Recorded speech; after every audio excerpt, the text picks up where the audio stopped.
No drama tonight, she promised, raising her glass. By dessert, a spoon clattered to the floor, followed by a slap that didn't leave an instant mark, but was enough to change my job title. I didn't scream. I counted. 3 cameras, 2 witnesses, 1 corporation. They thought this was a family dinner. I knew it was the opening statement for a live-streamed termination meeting. My name is Tess Rowan.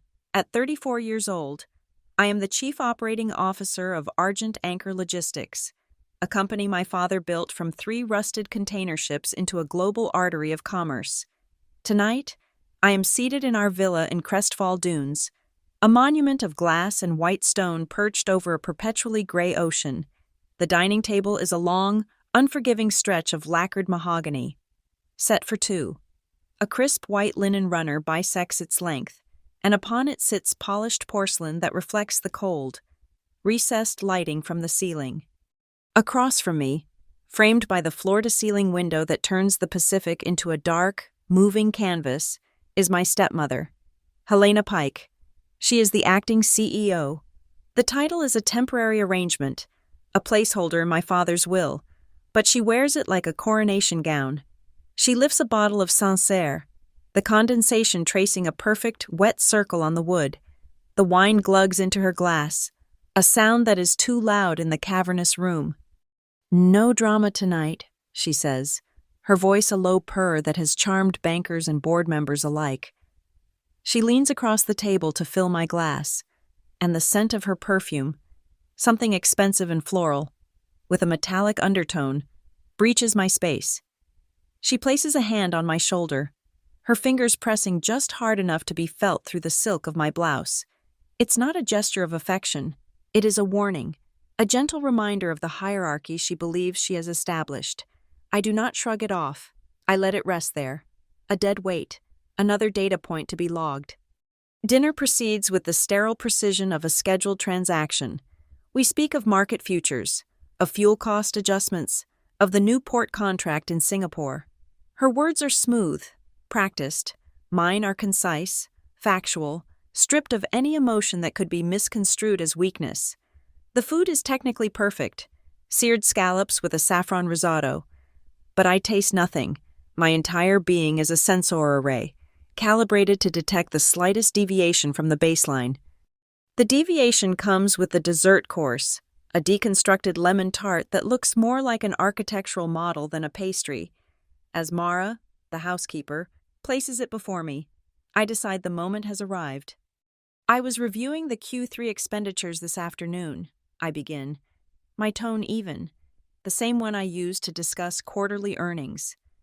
I had a flag on a recurring payment, something called the Horizon Retainer, $8 million. I can't find a corresponding contract or service level agreement. The air in the room changes. It's a physical shift, a drop in pressure that you feel in your ears.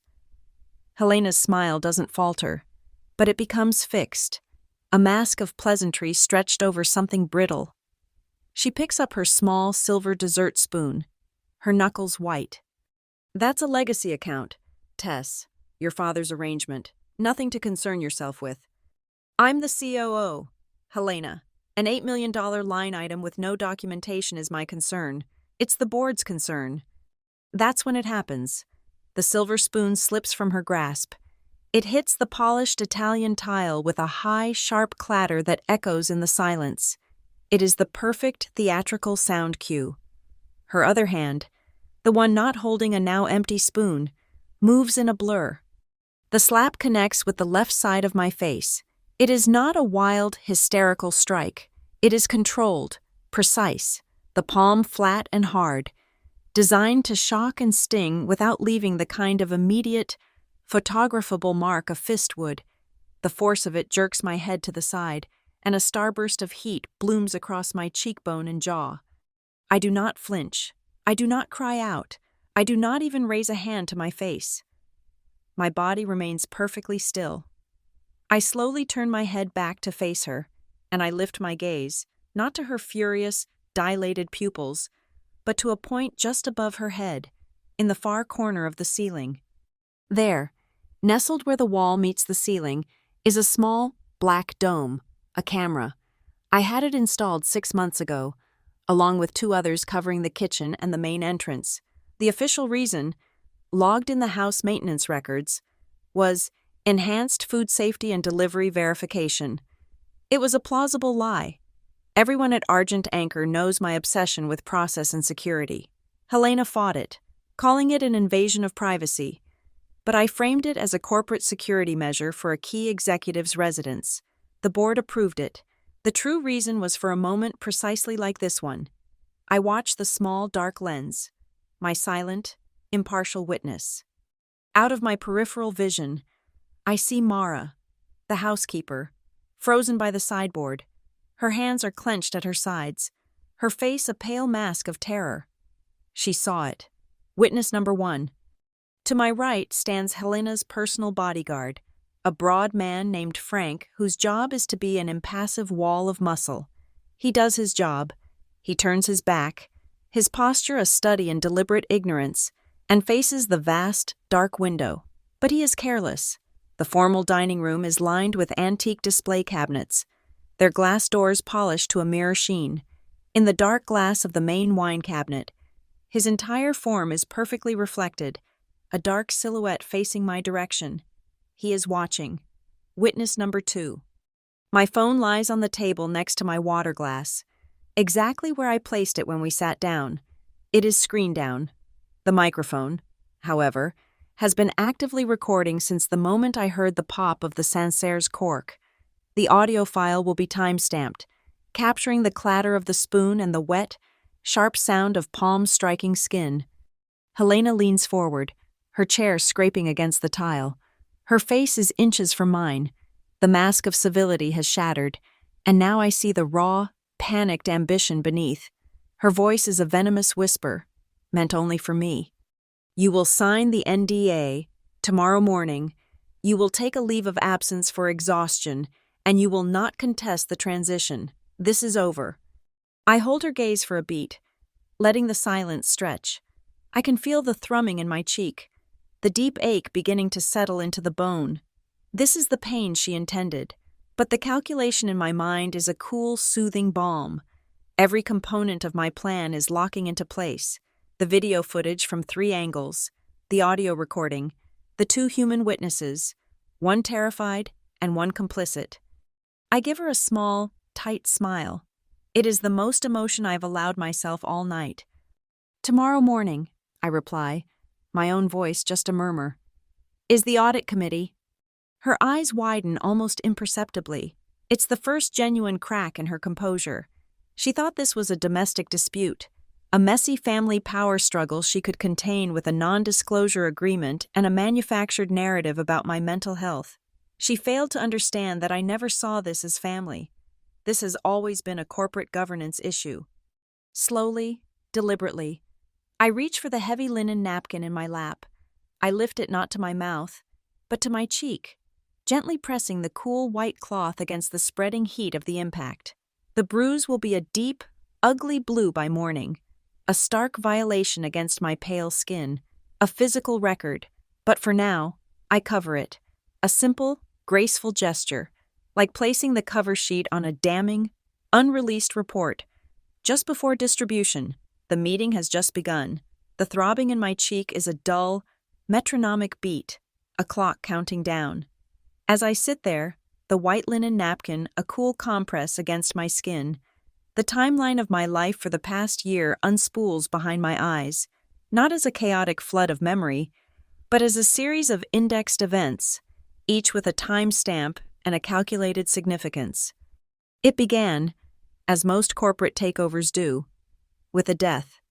My father, Marcus Rowan, the man who saw logistics as a form of global poetry, had a massive stroke on the 18th green of the Crestfall Dunes golf course. He was gone before the paramedics arrived. One moment he was Argent Anchor Logistics, and the next, he was a vacuum Helena Pike, his wife of a scant 2 years, was more than prepared to fill. I remember the day his will was read. The lawyer's office was all leather and hushed tones, a somber stage for the final act of my father's life. The key clause was a masterpiece of sentimental ambiguity, likely drafted with Helena whispering in his ear.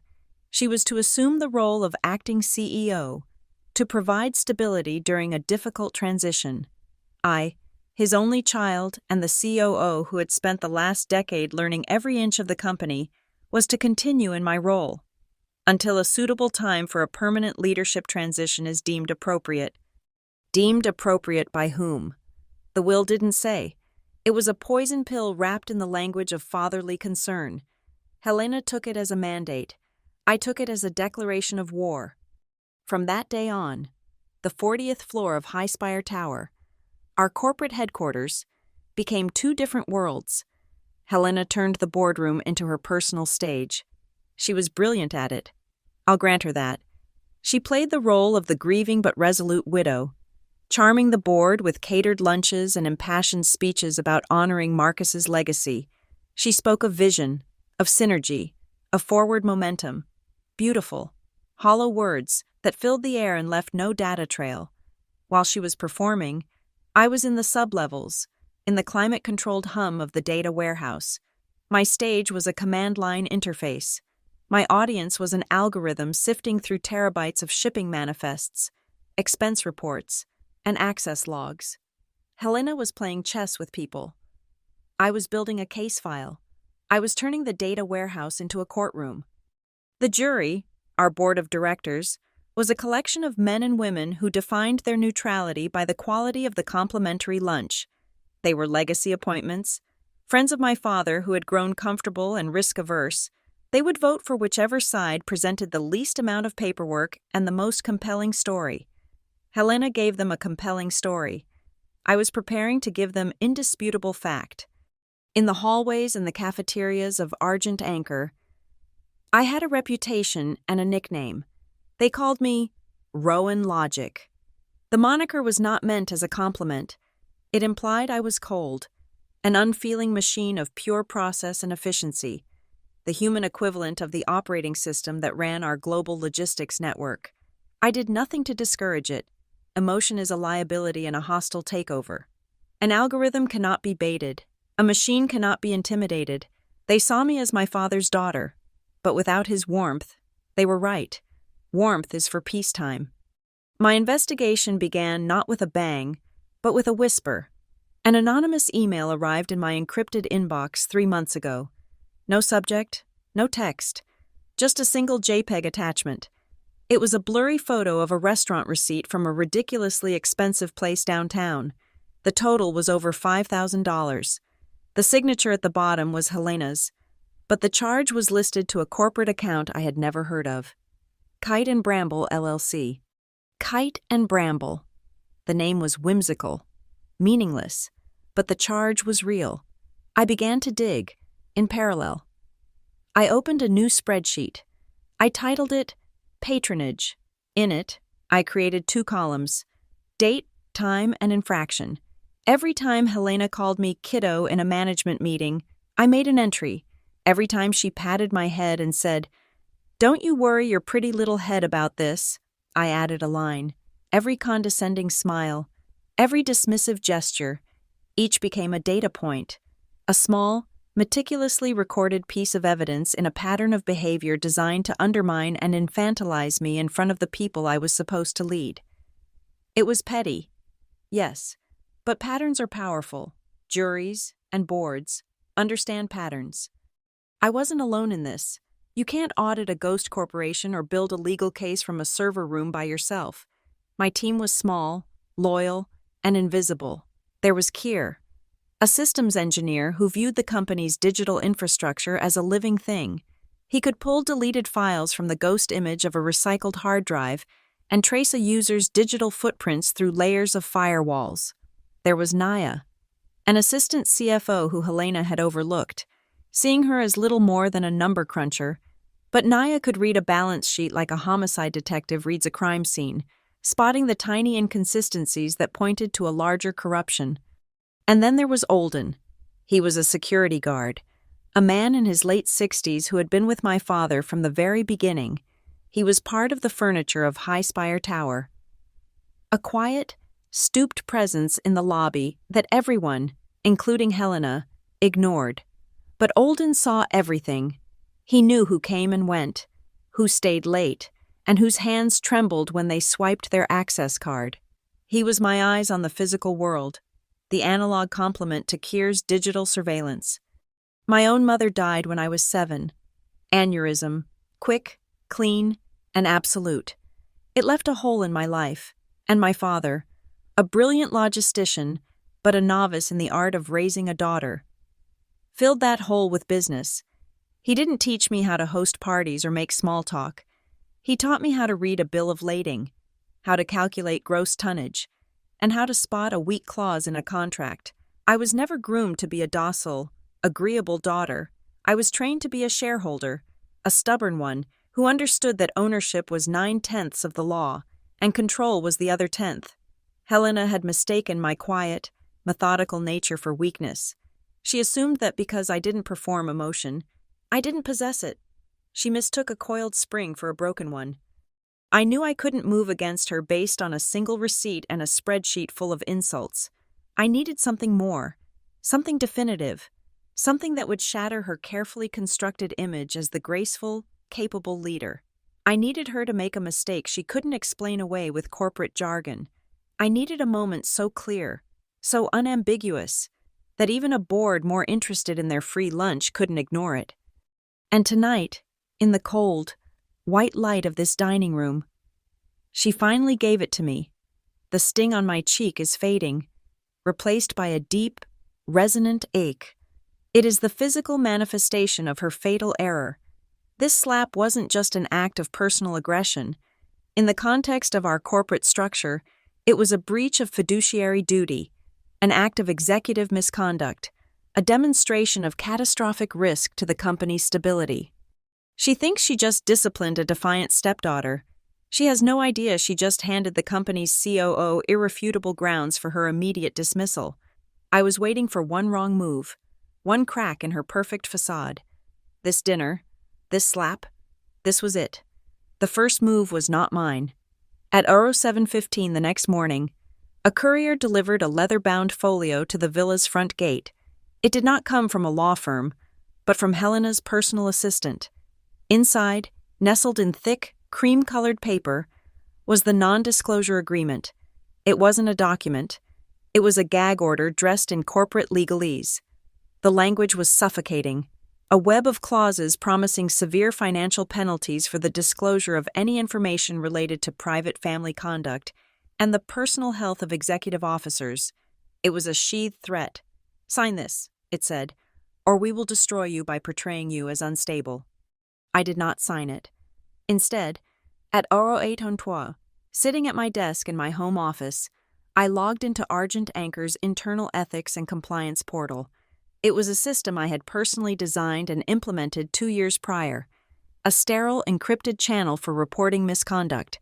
My fingers moved across the keyboard with cold precision. I opened a new file. Case type: Executive Misconduct. Subject: Incident Report. Regarding unsafe conditions at a corporate designated residence. I filled out the form, my language devoid of emotion, as clinical as an accident report. At approximately 21:40 on the preceding evening, a physical altercation occurred, initiated by acting CEO Helena Pike, resulting in a direct physical impact to the reporting officer, COO Tess Rowan. I listed the time, the date, the location, and the names of the 2 potential witnesses, Mara the housekeeper and Frank the bodyguard. I uploaded the audio file from my phone as Exhibit A. Then, I moved to the ensuite bathroom. The lighting there is unforgiving, bright and white. I stood before the mirror, the developing bruise on my left cheek now a sickening bloom of blue-violet under the skin. It was ugly, undeniable. Following the exact forensic evidence photography protocol I had learned from a risk management seminar, I took a series of high-resolution photos with my phone, one from the front, one from a 45-degree angle, one in profile. For each, I included a small ruler for scale. The phone's metadata embedded a timestamp in each image file, 08:15. It would correlate perfectly with the time-coded security footage. I uploaded the 3 images as Exhibits B, C, and D. I hit Submit. The report was now a permanent, indelible record in the corporate system, flagged for immediate review by the head of the audit committee. A legal projectile had been fired. My next step was critical. I did not call the Crestfall Dunes Police Department. That would have made this a criminal matter, a messy public spectacle for the tabloids. It would have been a drama, just as Helena wanted to frame it. I had no interest in seeing her in a courtroom for assault. I was interested in seeing her removed from the boardroom for cause. By reporting the incident internally, I transformed the narrative. This was no longer a family dispute. It was a corporate governance crisis. An attack by a CEO on a subordinate officer is a catastrophic failure of leadership, a massive liability, an insurer's nightmare. It was a risk management issue, and our board was pathologically risk-averse. At 08:30, I composed a direct, encrypted email to Arthur Vance, the chairman of the audit committee. He was a creature of habit, an old-school financier who valued discretion and efficiency above all else. The subject line was succinct. Urgent, board-level risk, reference case file 774A. The body of the email contained a single link and a line of text. Arthur, the attached is time-sensitive. It provides context for the report I have just filed. The link is single-use and will expire in 10 minutes. The link led to a secure video player. Keir had built the platform for me. It was designed for the controlled dissemination of sensitive material. Once played, the file could not be replayed, downloaded, or shared. 10 minutes after the link was first clicked, the file on the server would be digitally shredded. The video was from the dining room camera. It was silent, clinical, showing the entire sequence: the conversation, the dropped spoon, the swift, violent motion of Helena's arm, my head snapping to the side, and my slow, deliberate turn back to the camera. It was irrefutable. A digital warhead delivered directly to the target. While that ephemeral truth was being delivered, I was on the phone with my own legal counsel, issuing a formal directive. At 08:45, a process server was dispatched to High Spire Tower with a litigation hold notice, a legal order to preserve all relevant documents, emails, and electronic data. Simultaneously, I signed a COO's operational directive, sent directly to the Corporate Security Office, placing an immediate hold on all access logs for the Crestfall Dunes Villa for the past 48 hours. A confirmation email pinged back within minutes. A digital copy of the order with a signature at the bottom. Olden. Helena's countermove came at 09:30. It was a company-wide internal communication, sent from her office. The subject: supporting our team. The memo was a masterclass in corporate gaslighting. It spoke of the immense pressure of recent months and announced with deep personal regret that I, Tess Rowan, would be taking an immediate leave of absence to rest and recover from severe exhaustion. The NDA I had been offered, she implied, was a compassionate gesture to protect my privacy during this difficult time. She wasn't just trying to silence me, she was trying to erase my credibility, painting me as a hysterical, overworked woman on the verge of a breakdown. My counter-attack was launched at 10 o'clock. I forwarded Helena's memo to the company's retained physician, Dr. Alistair Finch, and requested an immediate fitness for duty evaluation, citing company policy. I was in his downtown office by 10:30. He performed a standard examination, noted the contusion on my face with professional neutrality, and by 11:15, I had a signed, notarized letter on his official letterhead stating that I was, in his medical opinion, physically and psychologically fit to perform all duties and responsibilities associated with my role as Chief Operating Officer. I scanned it and emailed it directly to Arthur Vance and the entire board of directors, with a single line. In light of this medical verification, I am formally requesting an emergency meeting of the board to address the false and defamatory statements in the preceding internal communication, and the matter raised in Case File 774A. As these volleys were being exchanged, Keir initiated the final failsafe from his terminal in the server room. He activated a protocol we had named the Vault Canary. It was a dead man's switch, A script was now actively monitoring the case file and its associated evidence on the company servers. If anyone, an IT administrator, a C-level executive, even Helena using her top-level credentials, attempted to delete, alter, or restrict access to the file, the canary would trigger a complete, encrypted package containing the report, the video, the audio, the photos, and a summary of the Kite and Bramble financial anomalies would be automatically dispatched to the personal inboxes of our top 10 largest institutional shareholders. Deleting the evidence would be the same as publishing it. Checkmate. The bruise on my face was no longer just a patch of damaged tissue. It had been weaponized. It was a seal, validating the entire chain of evidence on my skin. It was a painful, ugly mark of blue and purple, but on the corporate risk dashboard that I knew Arthur Vance was now staring at, it was a flashing, screaming icon of pure, code-red liability. It had ceased to be a wound. It was now a mandate for action. The bruise on my face was a physical fact, a piece of evidence. But the case against Helena wasn't about a single act of violence. It was about a pattern of corruption that had taken root in the foundations of my father's company. The slap was merely the key that unlocked the door to the rest of it. The real evidence was buried in the numbers. It started with a name, Kite and Bramble, LLC. For 10 consecutive months, Argent Anchor's accounts payable had wired $800,000 to this entity. The line item description was always the same. Supply Chain Logistics Consulting. A total of $8 million. Yet, when Naya and I searched the corporate archives, there was no master service agreement, no statement of work, no contract of any kind. There were only 10 identical, lump sum invoices. They were boilerplate templates, the kind you could download from the internet, bearing a ghostly, pixelated letterhead. They were a financial ghost story. The first tangible lead came from the address listed on the invoices. It wasn't an office in a gleaming tower. It was a P.O. box at a mail depot in an industrial park on the south side of the city. Keir ran a cross-reference search on the address against all other company vendor files. He got one hit. It was the address of La Petite Reine Pâtisserie, the bakery that delivered a large box of assorted macarons to the executive floor every Friday afternoon. A standing order, initiated by Helena 9 months ago. The contrast was stark, almost comical in its audacity. One invoice for $42 per week for pastries, another invoice for $800,000 per month for consulting, both originating from the same anonymous concrete building.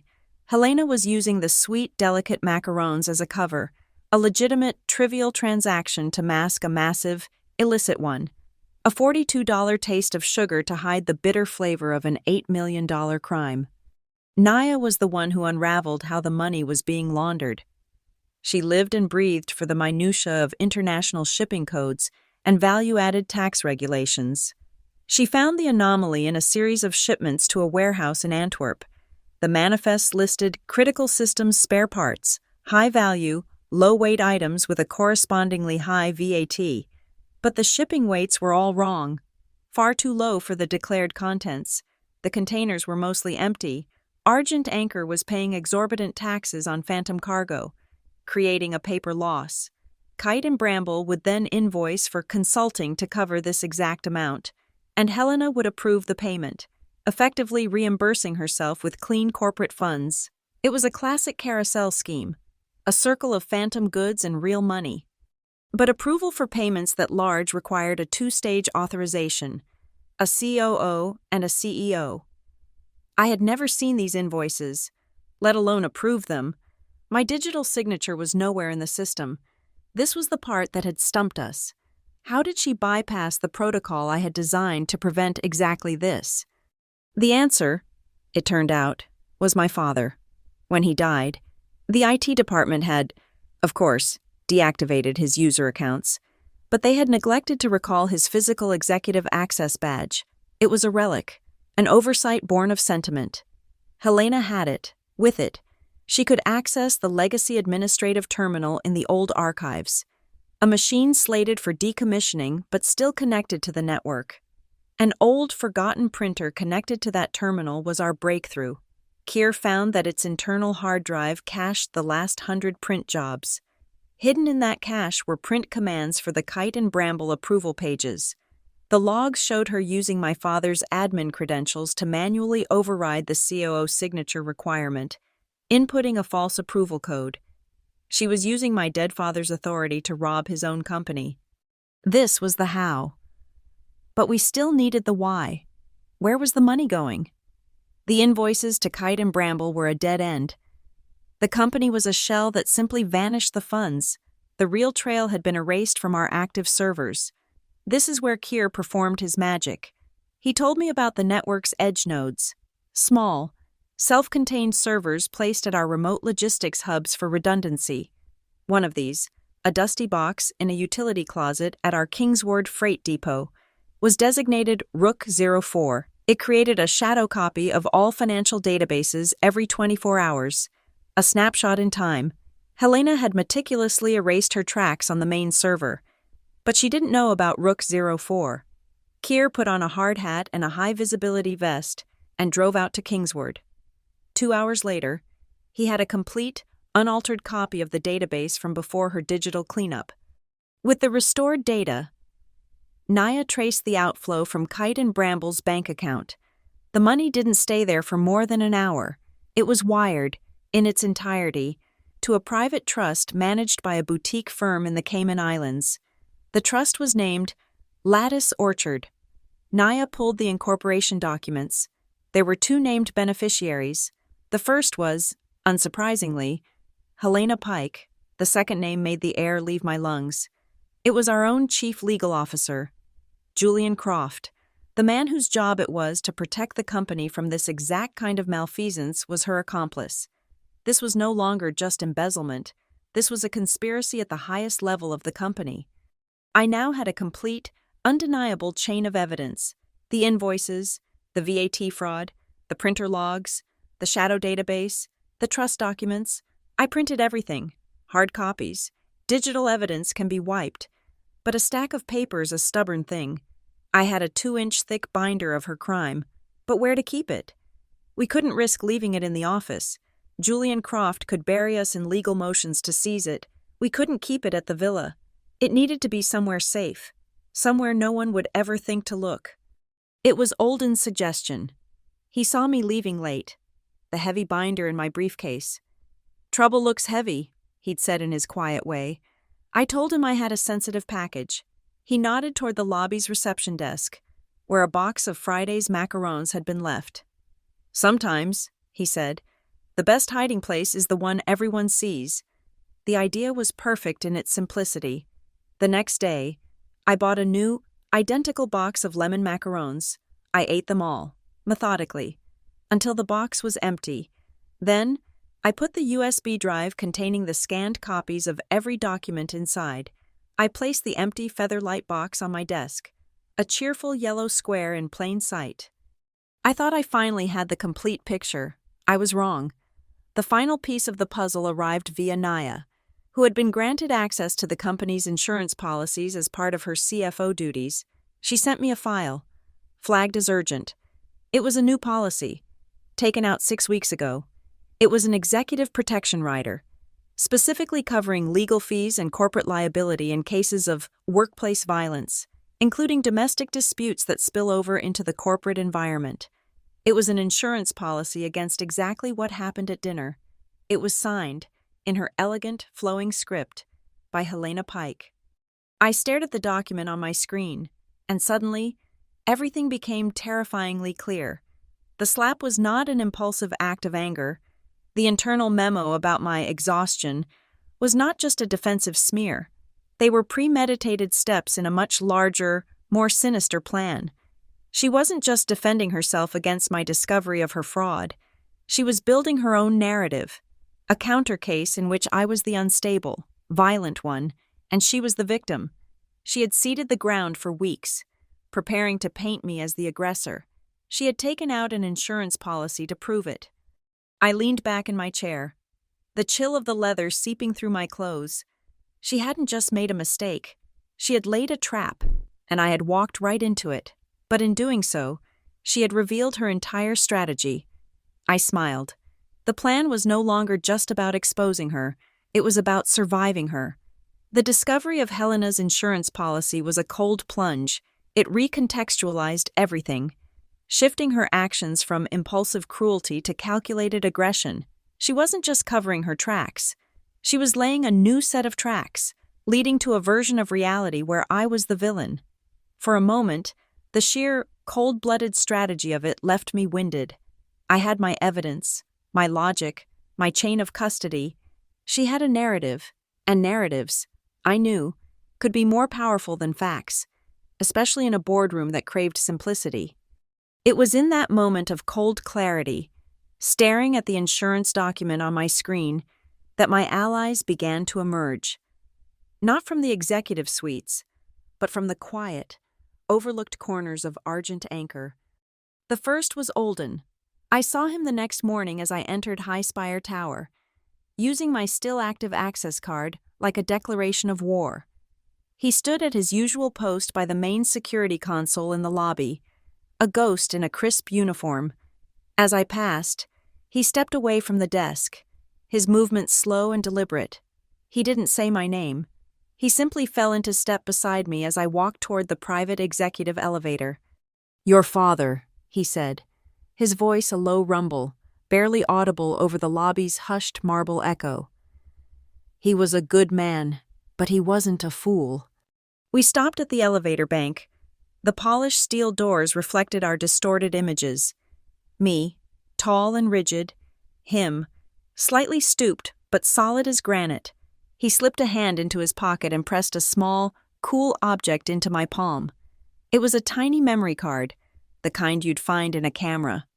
He gave this to me about a month before he passed.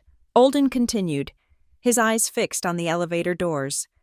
Told me I'd know who to give it to, and when. Said it was for if someone ever tried to speak for him after he was gone. He closed my fingers over the card. I think now is the time. The elevator arrived with a soft chime. The doors slid open. "Thank you, Olden," I said. He just gave a single, slow nod and returned to his post.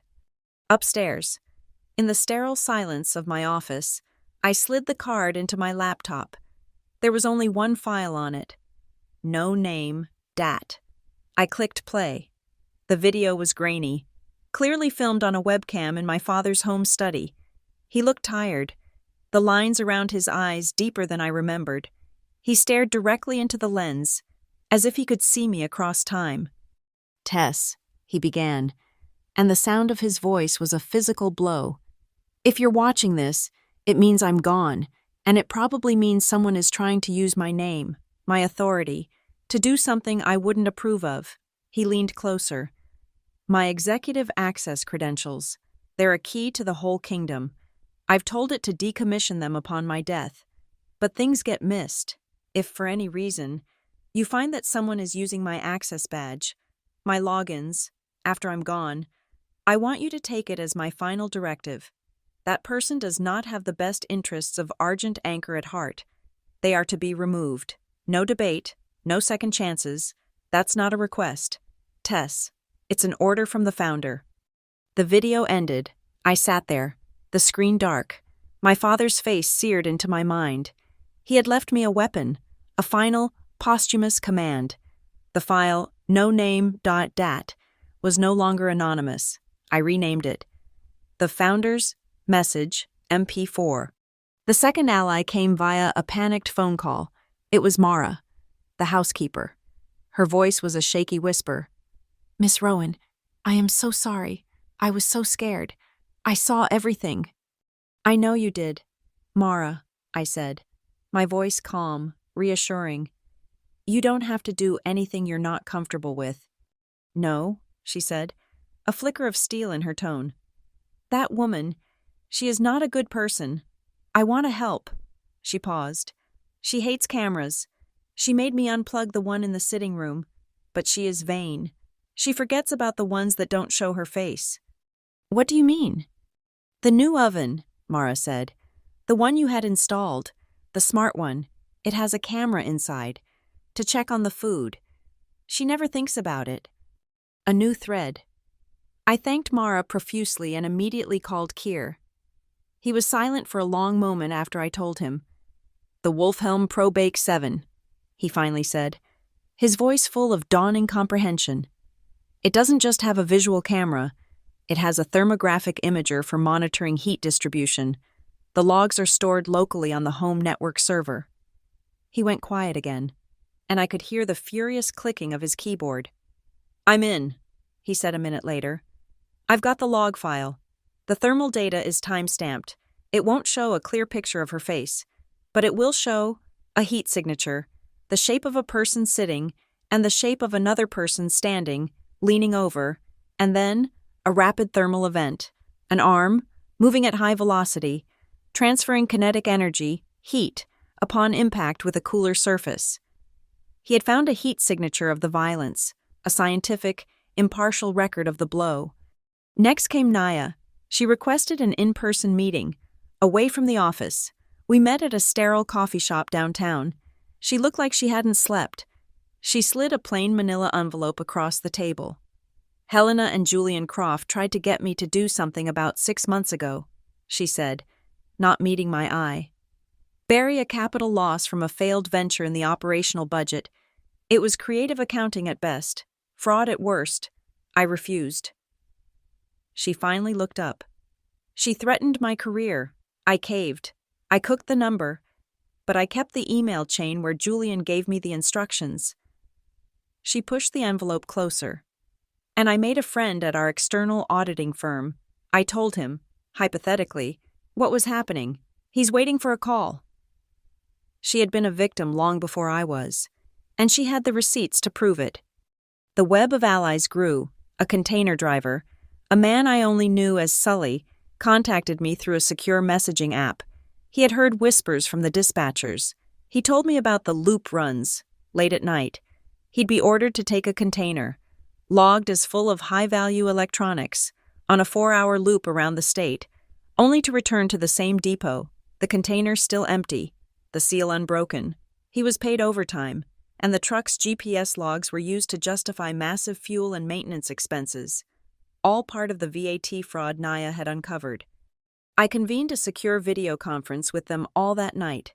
Keir, Naya, Sully, and I spoke with Mara and Olden over a secure line. I laid out the stakes. I told them about the evidence I had, and the evidence they had provided. Then I made them a promise. I designed the company's whistleblower protection protocol. I told them, "I can guarantee your anonymity and your legal protection. If we do this, we do it by the book. You will be protected." There was a silence. Then Sully's gruff voice came over the speaker. "Miss Rowan," he said, "I've been driving for this company for 20 years. It's the first time anyone from the 40th floor has ever called me a colleague." One by one, they agreed, an army of the overlooked. After the call, I stood in front of the whiteboard in my office. I mapped it out. The pieces fit together with a terrible, perfect symmetry. 1. The act of violence, proven by the camera footage, the audio, the thermal imaging, and 2 witnesses. 2. The conspiracy to commit fraud, proven by the Kite and Bramble invoices, the shadow database, Naya's emails, and Sully's testimony. 3. The abuse of authority, proven by the printer logs, and most damningly, by my father's own words from beyond the grave. The path forward was no longer just a reaction to an assault. It was a comprehensive strategic operation. Helena thought her battle was with me, in the privacy of a dining room. She was wrong. Her battle was with the company itself, with its founder, with its processes, and with the people who quietly made it run every single day. The plan crystallized. No longer a simple act of revenge, but a necessary act of corporate sanitation. The objective wasn't retribution in the kitchen, it was a hostile takeover in the boardroom. The time for passive data collection was over. The time for active engagement had begun. My strategy was not a single, decisive strike, but a series of precise, interlocking maneuvers designed to constrict Helena's options until she had only one move left: capitulation. It was a corporate checkmate in 10 moves. Move 1. The formal request. At 1400, citing Article 4, Section 3 of the Argent Anchor Corporate Bylaws, I submitted a formal petition to the office of the chairman of the board, Arthur Vance. The petition requested a special joint meeting of the Audit Committee and the Ethics Committee. The bylaws stipulated that such a request from a C-level officer required a meeting to be convened within 24 hours. I had invoked the machinery of the corporation itself, turning its own rules into my primary weapon. Move 2. The agenda. The official meeting notification was distributed by the chairman's office at 15:30. The location was set for Highspire Hall, the largest and most formal of our boardrooms. For 09:00 the following morning, there was only one item on the agenda. I had worded it myself. A piece of corporate jargon so sterile it was practically invisible. Review of potential executive-level conflict of interest and associated governance risks. It was bland, bureaucratic, and utterly non-threatening. It was the perfect camouflage. Move 3. The digital stage. While the board members were reading their invitations, Keir was building the arena. He wasn't just setting up a projector. He was deploying a secure internal microsite accessible only through a two-factor authenticated portal. An invitation to this portal was sent to every verified shareholder with more than 10,000 shares. The invitation was equally bland. Shareholder update on corporate governance. We were not broadcasting to the press or the public.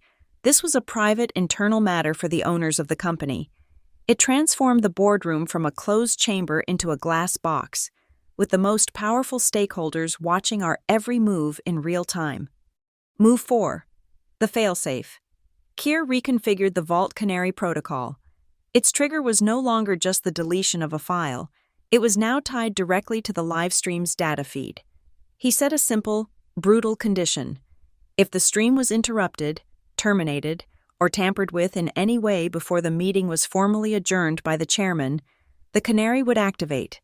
The entire evidence package, the video of the slap, the audio, the thermal logs, the Kite and Bramble financial audit, the trust documents naming Helena and Julian Croft, my father's final message, would be instantly and irrevocably dispatched to the full shareholder list and the Regulatory Affairs Desk at the Securities and Exchange Commission.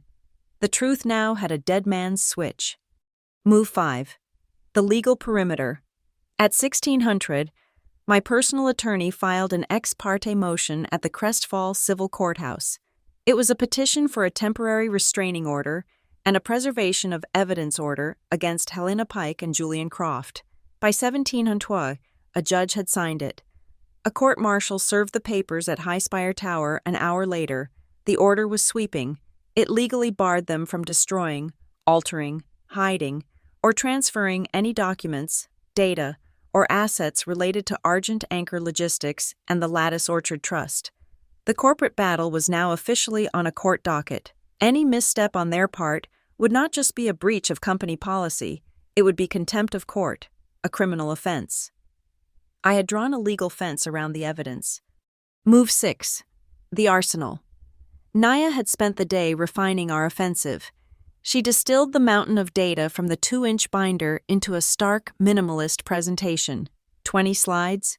Each one was a dagger. The slide showing the $8 million fund transfer had only the total, the date, and the name Kite and Bramble, LLC. The slide on the VAT fraud showed 2 container manifests side by side. One declared, one actual weight. No commentary was needed. The numbers spoke for themselves. And in the bottom right corner of every single slide was a small, innocuous QR code. If anyone in that room scanned it with their phone, it would open a direct, secure link to the scanned source document in a read-only data vault. The invoice, the shipping log, the bank statement, the printer cash log. Every claim was instantly, unimpeachably verifiable. She was not just presenting findings, she was providing the raw proof in real time. Move 7. The custodians. With the digital and legal pieces in place, I secured the physical domain. Olden was assigned to manage the access roster for Highspire Hall himself. No assistants, no outside security, only the board members, the required legal counsel, and the presenters would be admitted. He was the gatekeeper, Mara, who had arrived in the city that afternoon and was now in a hotel suite booked under a false name, was given one simple task. She would arrive at the tower at 8:45, carrying a cheerful-looking box from La Petite Reine Pâtisserie. She was to hand that box, and only that box, to me before the meeting began. The most damning piece of physical evidence, the USB drive containing the full, unredacted conspiracy, was hidden under a delicate layer of lemon-flavored sugar and almond flour. Move 8. The bait. At 19 o'clock, I sent a text message from my personal phone to Helena's. The message was deliberately casual, designed to play directly into her belief that she had already won, that my request for a meeting was a final, desperate gambit. It read, "See you at 9. Let's get the Q4 strategy finalized." I was confirming her narrative, letting her believe the meeting was about business as usual. A simple matter of formalizing my leave of absence. I was leading her to the gallows and letting her think it was a throne. Move 9. The procedural control. My final communication was another encrypted email to Arthur Vance, the chairman. It was even shorter than the first. "Arthur," I wrote, "as the petitioner, I invoke my right under Bylaw 4, Section 3C, to present my findings without interruption. Please, allow me to conclude my full presentation before you recognize any other speakers or motions from the floor." It was a polite but firm reminder of the rules. It was a request to be allowed to set the fire before anyone else had a chance to grab an extinguisher. Move 10. The totem. As I packed my briefcase for the morning, my movements were calm and methodical. I packed my laptop, a backup drive, and Naya's presentation notes. Then I opened a drawer. Inside, sealed in a clear evidence bag, was the white linen napkin from that dinner 2 nights ago. I looked at it under my desk lamp. I could see the faint, waxy smudge of Helena's lipstick, the dark circular stain of the spilled Sancerre, and clinging to the fabric, a single, long strand of her silver blonde hair. It was a trifecta of forensic evidence. It was the physical record of her loss of control. It was the origin point of this entire operation. I placed the bag gently into my briefcase. It felt as heavy as a handgun. The board was set. The pieces were in motion. All that was left was the dawn. At precisely 09:00, the recessed lighting in High Spire Hall brightened to its preset meeting level, casting a cold, clinical glow over the room. The space was an ode to corporate power, a 30-foot table of polished obsidian granite, black leather chairs that hissed softly when you sat in them, and an entire wall that was a single, seamless pane of glass overlooking the steel and sky of the city. The opposite wall was a massive display screen, currently showing the Argent Anchor logo and the title of the decoy meeting, Q4 Strategic Planning. The air was chilled to a precise 68 degrees, a temperature designed to keep executives alert. It felt like walking into a morgue where the bodies were still breathing. The board members were already seated, a collection of gray suits and muted confidence. Helena sat at the head of the table, the position that had been my father's. She looked radiant, composed, dressed in a sharp ivory suit. She was the picture of control. I took my seat to the chairman's right, directly in her line of sight. Our eyes met across the polished expanse of the table. She gave me a small, pitying smile. The moment Chairman Arthur Vance called the meeting to order, Helena spoke, her voice smooth and magnanimous. She didn't wait to be recognized. "Arthur, if I may," she began, her tone dripping with concern. "Before we dive into the quarterly projections, I believe we must address an internal matter. As my memo stated, Tess has been under considerable strain. For her own well-being, she needs to take a period of rest and recovery. This meeting is, frankly, ill-advised." She was framing my presence as an act of instability. It was a brilliant opening move. I let the silence hang for a beat after she finished, allowing her words to settle in the cold air. Then I turned to Arthur. "Mr. Chairman," I said, my voice steady and low, "I respectfully request to begin not with projections, but with our foundation, with our corporate ethics. A flicker of annoyance crossed Helena's face. Arthur, a man who lived by rules and procedure, simply nodded. The floor belongs to the petitioner. I clicked the remote in my hand. The Q4 strategy slide vanished, replaced by my first exhibit. It was the photograph of my face, taken that morning. The bruise was a stark, ugly galaxy of purple and blue against my skin. It was presented without context, like a medical slide. The photo was clinically lit, scaled with a small ruler beside my cheek, and the camera's timestamp was clearly visible in the lower left corner, 08:15. I let the image sit there, forcing them all to look at it. "This is not family drama," I said, my voice as cold and flat as the glass wall beside me. "This is an undocumented, off-balance sheet liability. This is a material control risk." I clicked again. Slide 2 appeared. A screenshot of the server access logs. It was a simple, damning table. On the left was the user ID, M. Rowan. On the right was a list of dates and times, all from the last 6 months, long after my father's death.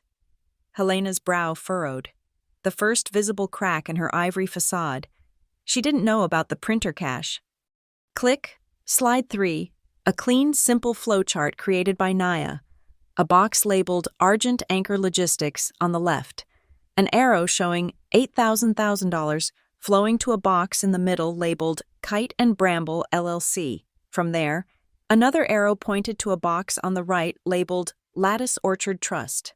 Someone on the far side of the table shifted, and their leather chair let out a long, tortured squeak that was brutally loud in the silent room. Helena saw the direction this was going. Her composure shattered. The mask of the grieving widow vaporized, replaced by the raw fury of a cornered animal. "That's enough," she snapped, her palms slamming down on the granite table. The sound was like a gunshot. "This is a private, internal matter. This is a complete fabrication. I will not have my character assassinated by this hysterical little girl." Her voice was sharp, but her eyes darted toward the small, unobtrusive camera at the back of the room, the one feeding the shareholder live stream. A bead of sweat traced a line down her temple. The stream was still running. Her outburst was being broadcast to our largest investors. I did not respond to her attack. Instead, in the ringing silence that followed, I reached into my briefcase and retrieved the cheerful yellow macaron box. I placed it gently on the table between us. The bright, frivolous object was an absurdity in the cold, gray room. It drew every eye. "The fabrications, Helena, are quite well documented," I said calmly. "The full transaction history for Kite and Bramble, including the falsified contracts approved with my father's credentials and the incorporation papers for the Lattice Orchard Trust, are on the USB drive inside this box." Arthur Vance finally spoke, his voice heavy. He looked at Helena, his expression unreadable. "Helena, do you have a response to these allegations?" This was the moment she had prepared for. She took a deep breath, visibly composing herself, transforming her fury into the righteous indignation of a victim. "Yes, I do," she said, her voice now trembling slightly. "A masterful performance." She pointed a finger at me. "She is the one who is out of control. 2 nights ago, she became violent. She attacked me in my own home. This bruise," she said, gesturing at the screen, "is the result of me defending myself." I watched her deliver the lines she had rehearsed, the narrative she had buttressed with an insurance policy. The board members looked from her to me, their faces a mixture of confusion and alarm. I did not say a word. I reached back into my briefcase and pulled out the sealed evidence bag containing the white linen napkin. I placed it on the table beside the macaron box. "This is the napkin from that evening," I said, my voice quiet but carrying in the stillness. "Forensics will find 3 things on it: your shade of lipstick, from where you blotted your lips after the wine was poured, a stain from the Sancerre you spilled when you lunged across the table, and a single strand of your hair." I looked directly at her. "It will establish a clear chain of contact. Helena, it will prove exactly who was the aggressor." Her face went pale. The blood drained from it, leaving her skin the color of old parchment. She had not accounted for the napkin. Before she could form a response, I turned back to the screen. "But the most critical piece of evidence isn't about money, or even about this," I said, gesturing to my cheek. "It's about authority." I clicked the remote one last time. The flowchart vanished. The screen went black for a second, and then my father's face filled the wall. He looked weary but resolute, staring out at us from his study. The video was silent for a moment, and then his voice, a voice no one in that room had heard in over a year, filled the space. It was not a recording, it was a presence. "If, for any reason, you find that someone is using my access badge, my logins, after I'm gone, I want you to take it as my final directive. That person does not have the best interests of Argent Anchor at heart. They are to be removed. No debate, no second chances. That's not a request. Tess, it's an order from the founder." The video ended. The screen went black. My father was gone again. No one moved. No one spoke. No one even seemed to breathe. The only sound in the vast, cold hall was the soft, incessant hum of the air conditioning, circulating the frozen air. The echo of my father's voice faded, leaving a vacuum in its wake. The silence was absolute, heavier than anything that had been said. In that moment, the room was a tomb, and we were all just ghosts haunting it. Then, a sound, a soft, electronic hiss from the back of the hall. The single door to High Spire Hall slid open. Two figures stood silhouetted against the bright light of the corridor. They were not corporate security. They were uniformed court-martials. Their presence a stark, brutal intrusion of the outside world. One of them took a single step into the room, his eyes scanning the faces at the table. He held a thick legal folio. "Helena Pike?" he asked, his voice calm, professional, and utterly indifferent to the corporate drama he had just interrupted. "I have a court order for the preservation of evidence, to be executed immediately." Helena let out a sound that was half a laugh, half a sob. It was a brittle, cracking noise. She turned her eyes, burning with a new, desperate hatred, to me. "This?" she spat, a gesture taking in the marshals, the silent board. "This is your master plan? You think they will give you my chair because of one little bruise?" She was still fighting the last war, still focused on the slap. I didn't answer her. I simply pressed the clicker. A new slide appeared on the massive screen. It was a document, a high-resolution scan of an insurance contract, and in the bottom right corner, as on all the others, there was a QR code. "The bruise was never the reason, Helena," I said, my voice level. "It was the catalyst. This, however," I paused, letting them all read the title on the document, Executive Liability. Rider, Domestic and Workplace Conflict. This is about intent. I looked at Arthur Vance. Helena took out this policy 6 weeks ago. It was specifically designed to protect the company, and herself, from the financial fallout of an incident of family violence. She didn't just strike me, she planned for it. She laid the financial groundwork to survive a false narrative where she was the victim. I invite you to scan the code. You will find the policy was signed by her, and the premium was paid by Kite and Bramble LLC. A collective intake of breath. The board members fumbled for their phones.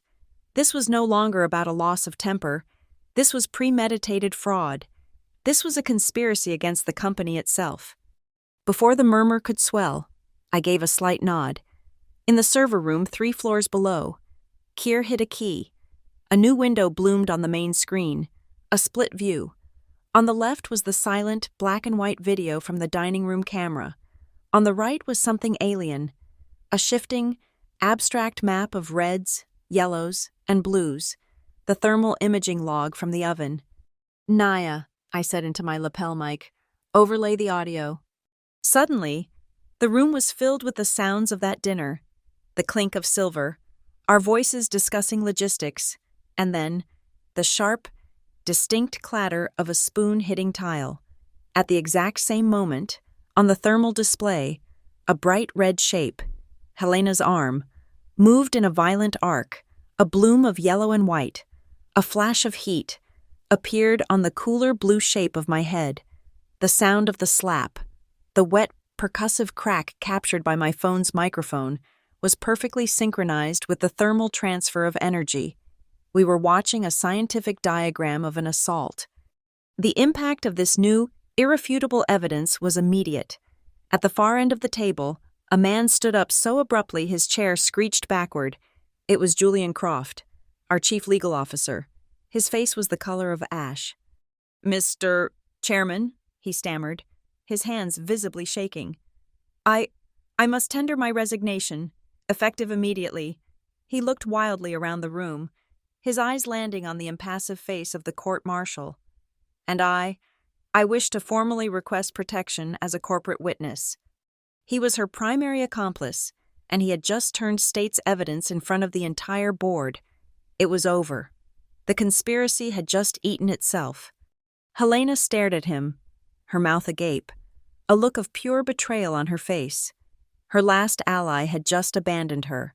Her hand darted out, instinctively reaching for the power button on the table's central console, the one that could kill the entire presentation and the live stream.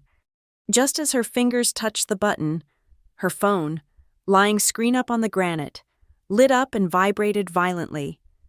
A push notification appeared on the screen, its text projected by the overhead light for all to see. It was from a system they didn't know, a name they wouldn't recognize. Vault Canary. Lethal action detected. Stream termination initiated. Evidence dispersal protocol activated. T-minus 10 seconds to public release. Helena froze, her hand hovering over the console. Her face, for the first time, showed true, unadulterated fear. She was trapped. If she shut it down, she exposed herself to the world. If she left it on, she exposed herself to the board. My technology had her in a cage. Arthur Vance leaned back in his chair. He looked past Julian Croft, past Helena, to a man sitting quietly against the wall, an independent counsel the board retained for moments of extreme crisis.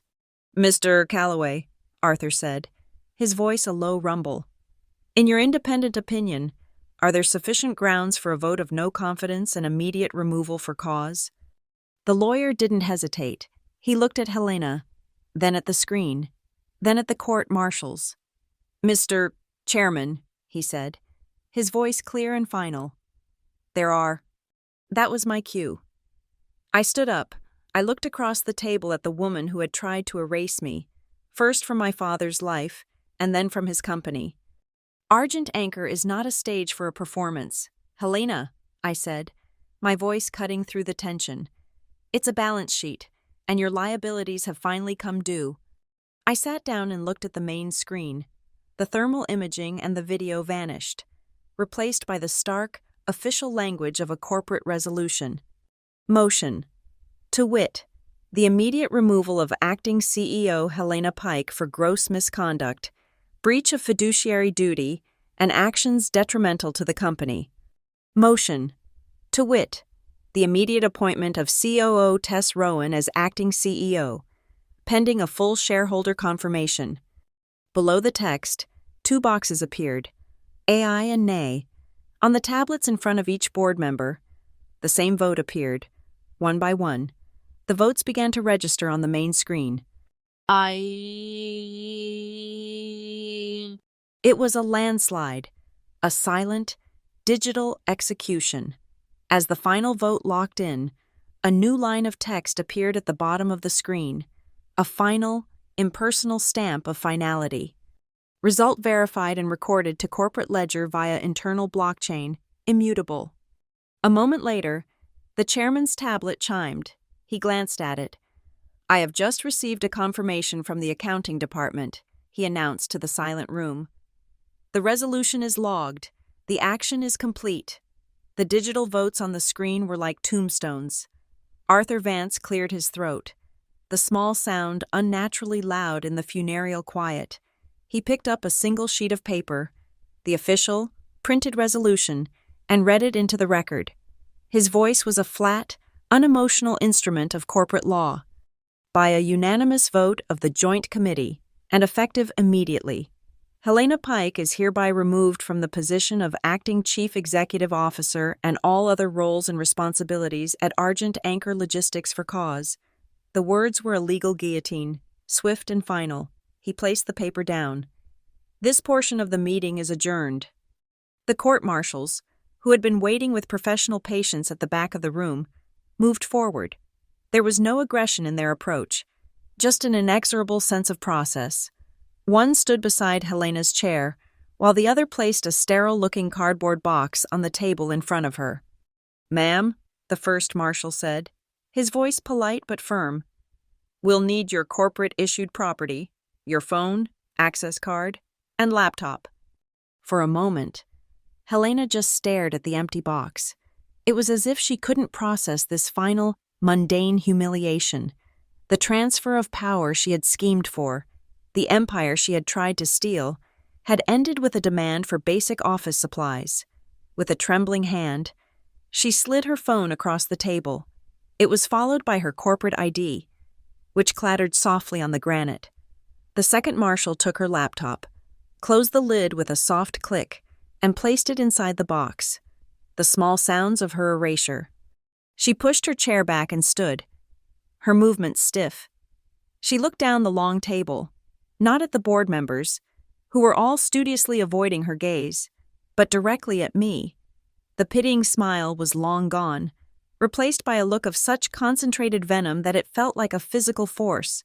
She tried to muster one last shred of defiance, one final performance. "You will all regret this," she hissed, the words meant to be a threat but coming out as a dry, desperate rasp. No one answered. Her threat dissolved in the refrigerated air. Meaningless. At the back of the hall, Olden, who had been standing just outside, pulled the heavy door open. A blade of bright, ordinary light from the hallway cut into the room's dim formality, illuminating the dust motes dancing in the air. Helena's shoulders slumped, defeated. The marshals flanked her, not touching her, but their presence was a cage. She walked out of the boardroom and out of my life. The door hissed shut, and the room was quiet again.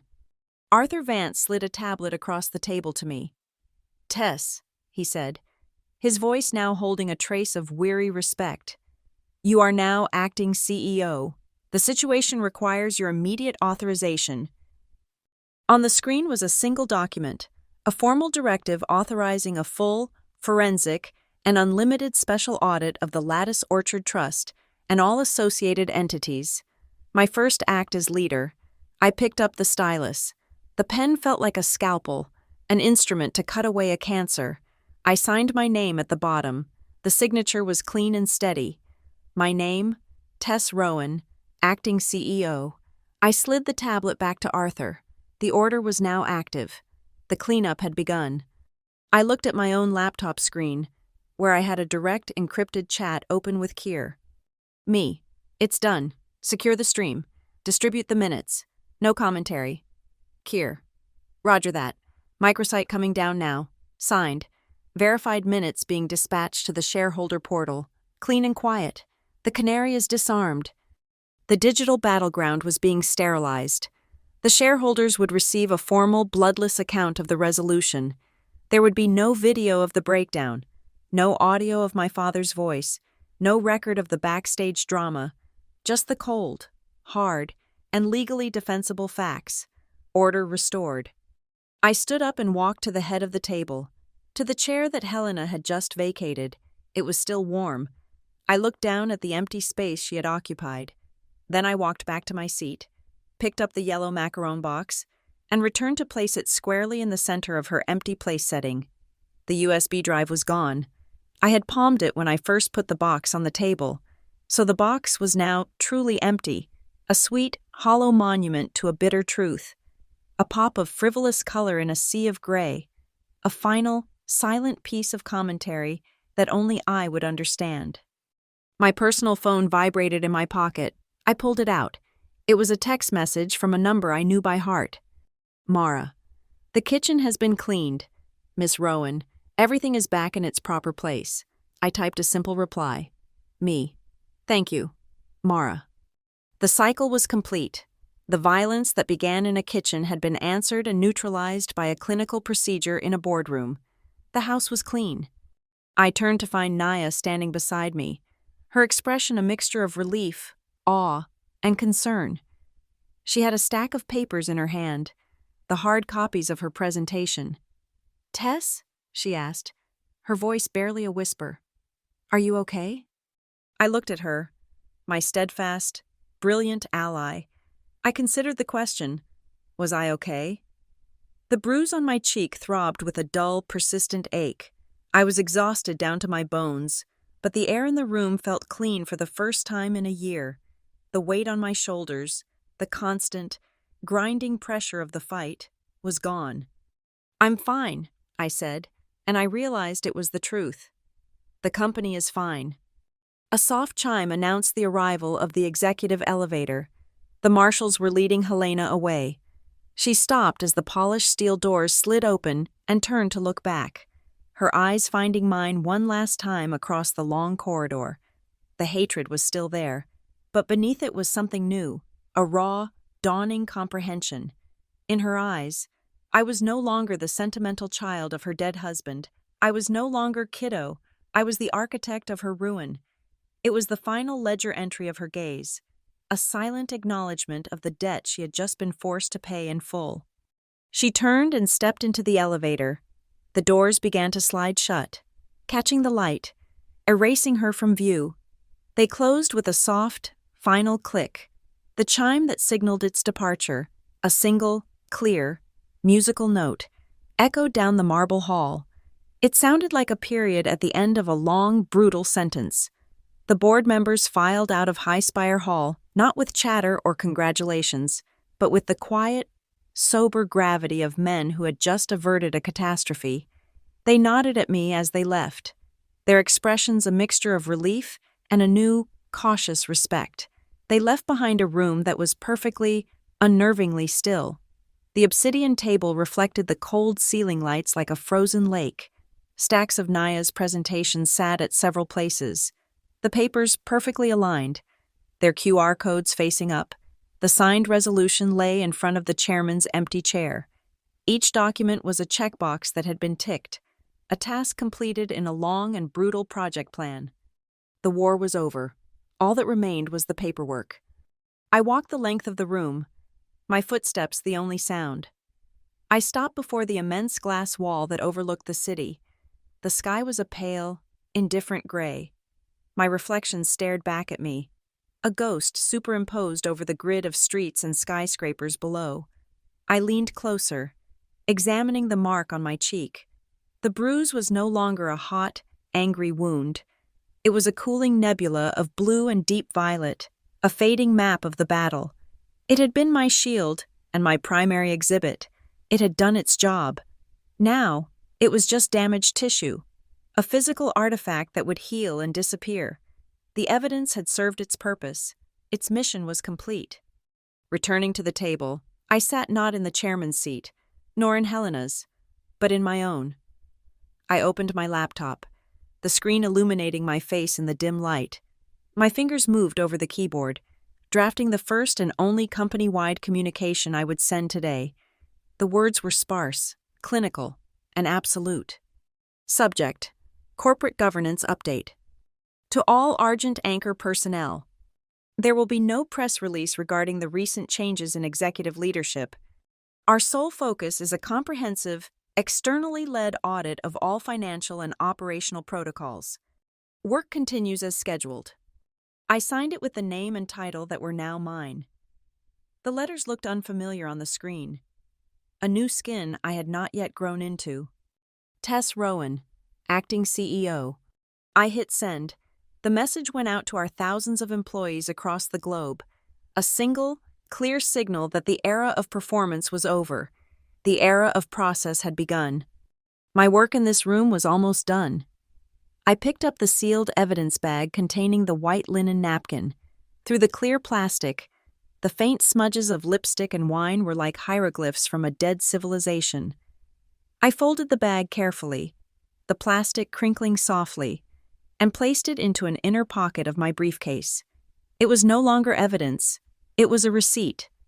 proof of payment for a debt that had been brutally collected, a reminder that justice, sometimes, must be meticulously invoiced. My phone buzzed on the table. A text from Arthur Vance.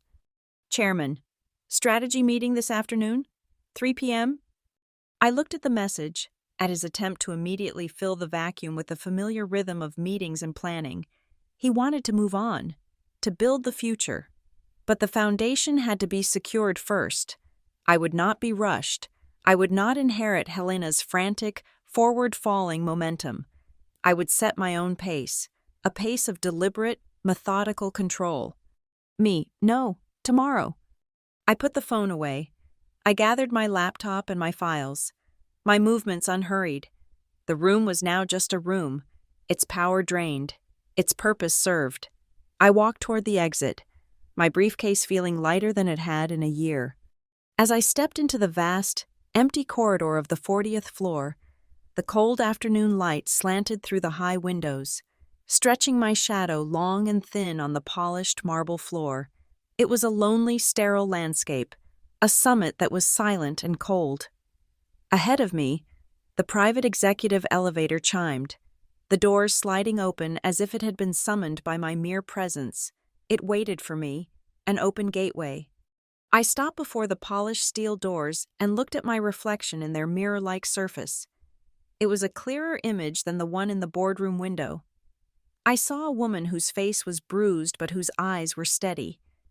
I lifted my right hand, holding it in front of me. For the past year, in moments of extreme stress, a fine, almost imperceptible tremor had lived in my fingers, a physical manifestation of the strain of the long, silent war.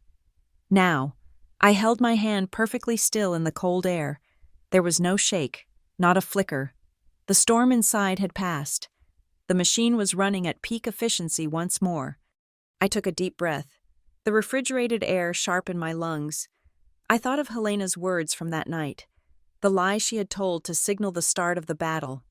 I whispered the same words back to the silence, not as a lie, but as a vow, a promise to myself and to the company my father had built. No drama tonight. I stepped into the elevator.